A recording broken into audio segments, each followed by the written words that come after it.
Salut, c'est Florian, bienvenue dans cette nouvelle vidéo. Dans cette vidéo, on va analyser ensemble l'action Texas Instruments. Texas Instruments, l'entreprise que tu as sûrement connue quand tu étais au lycée, c'est l'entreprise qui construit les calculatrices pour les lycées, entre autres choses. Et cette entreprise, comme tu vas le voir dans cette vidéo, elle est extrêmement intéressante du point de vue de l'investisseur intelligent qui veut recevoir des dividendes, qui veut une action en très forte croissance. Je vais te présenter tout ça dans cette vidéo. On va commencer l'analyse fondamentale de cette action avec le rendement du dividende en 2021. Le rendement de Texas Instruments s'élève à 2,8% au cours actuel de l'action. Alors oui, le dividende est relativement faible, mais tu vas comprendre rapidement pourquoi cette action m'intéresse. Déjà, combien de temps est-ce que ça fait que le dividende est versé sans interruption? Pour Texas Instruments, ça fait 42 ans que le dividende est versé tous les ans sans la moindre coupure. 42 ans, c'est tout simplement énorme. Et surtout, ce qui est intéressant, c'est que ça fait quand même 18 ans qu'il n'a pas diminué. Donc, on compte sur l'année 2021, donc 2021 moins 8, 2014, non, 2000, qu'est-ce que je dis 2021, 2013, donc 2013, 2003, donc depuis 2003, le dividende n'a pas diminué. Alors, il n'a pas été coupé depuis 42 ans, donc là, ça fait depuis les années 80, depuis 1979 même, et depuis 2013, depuis 2003, pardon, il n'a pas diminué. Donc, c'est tout simplement énorme hein, comme chiffre. Et c'est un gage de sécurité très important pour l'investisseur. Après, c'est bien qu'il n'ait pas diminué, qu'il n'ait pas subi de coupure depuis très longtemps, mais la question c'est pour un dividende de 2,8% par an, est-ce qu'il est en augmentation ou pas? Parce que si le dividende n'augmente pas, eh bien il n'y a que très peu d'intérêt à avoir une action qui verse 2,8% tous les ans sans interruption. Eh bien oui, c'est une des plus fortes augmentations, c'est même la plus forte augmentation de toutes les actions que j'ai à te présenter. L'entreprise Texas Instruments augmente son dividende de en moyenne 20% par an sur les 10 dernières années. Donc ce chiffre, il est calculé entre le dividende versé en 2011 et celui en 2021. On regarde de combien le dividende a augmenté en moyenne par année sur ces 10 années.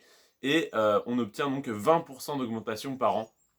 Ce qui veut dire que si tu achètes une action 100 euros, admettons que son dividende soit de 10 euros, alors ça n'est évidemment pas les vrais chiffres, hein, mais c'est pour faire simple, le dividende est de 10 euros, et bien l'année d'après il augmente de 20%, il est à 12 euros, l'année d'après il passe à 14,40 €, puis 16 euros et quelques, et donc en fait ça augmente très très rapidement sur le long terme, en fait ça permet une croissance exponentielle du dividende, et donc tu achètes l'action aujourd'hui à un certain prix, tu as un rendement à 2,8%, c'est bien. L'année d'après, le dividende augmente, ton prix d'achat reste le même, donc ton rendement augmente très fortement de 20%, et l'année suivante également. Donc là, sur les 10 dernières années, on est en moyenne à 20% d'augmentation du dividende par an.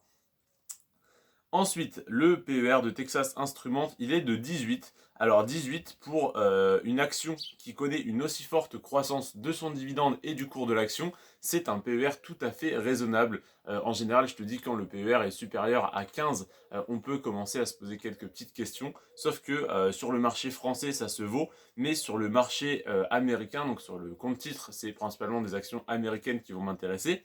Le PER moyen des 38 actions qui m'intéressent, j'ai fait une moyenne, on tombe à 21,9. Donc un PER au-dessus de 15, ça peut être un peu surévalué selon le secteur, sauf que là, pour le marché des États-Unis, on est en moyenne à 21,9 de PER, et là, on a un PER de 18, ce qui est un peu en dessous, donc tout à fait raisonnable au final. Donc 18 de PER c'est acceptable, donc le PER c'est le ratio cours-bénéfice, c'est-à-dire à combien est évalué le cours de l'action par rapport au bénéfice. Donc là le cours de l'action vaut 18 fois les bénéfices nets par action. Et le dernier indicateur que je trouve extrêmement intéressant sur cette action, c'est la croissance du cours de l'action sur 10 ans. Sur les 10 dernières années, l'action Texas Instruments a fait plus 474%. Alors maintenant, tu vas peut-être te demander pourquoi je te la présente en tant que superbe action à dividende alors qu'elle a un très faible dividende et une croissance tout à fait énorme. Pourquoi je ne la considère pas comme une action de croissance comme la plupart des gens qui vont te parler de Texas Instruments comme la formidable action de croissance? Parce que tout simplement ce qui m'intéresse, c'est d'avoir des revenus qui augmentent année après année sans me soucier de la spéculation autour d'un titre. Donc là, Texas Instruments, le dividende est à 2,8%. Alors oui, c'est bas, mais on n'est pas sur un dividende dérisoire à 0,4, 0,6 ou même 1%. On est quand même à 2,8, ce qui est, on va dire, correct pour commencer. Et surtout, ça fait 42 ans qu'il est versé sans interruption, 18 ans qu'il n'a pas diminué. Donc on a quand même un revenu pas négligeable, hein, 2,8%, qui augmente chaque année et qui n'a pas été coupé depuis plus de 40 ans.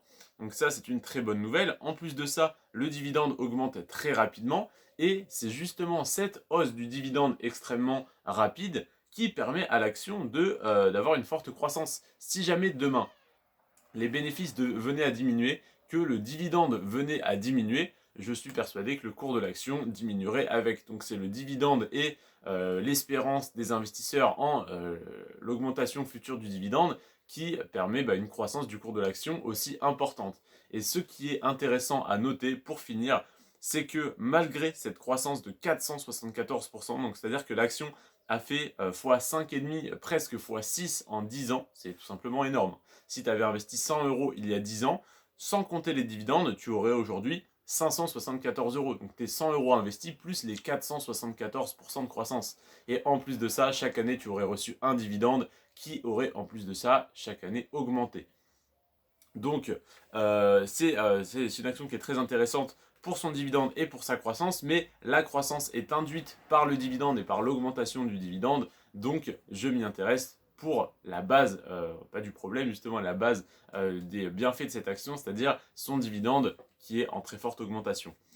Et donc pour conclure, cette action c'est une des actions que je préfère, donc je souhaiterais y allouer 4% de mon portefeuille, 4% de mon compte titre, c'est-à-dire que tous les mois, quand j'investirai 1000 euros au total sur mon compte titre, 40 euros iront sur cette action. Je te remercie d'avoir regardé cette vidéo jusqu'à la fin. J'ai fait 7 minutes, j'ai fait un peu long, désolé, j'avais beaucoup de choses à dire. Demain, je te fais une vidéo sur McDonald's. Je t'analyse McDonald's comme je l'ai fait aujourd'hui sur Texas Instruments. Je te remercie d'avoir regardé cette vidéo jusqu'à la fin. N'hésite pas à t'abonner pour ne pas rater les prochaines. C'était Florian sur ce Prends soin de toi et de tes finances. Ciao.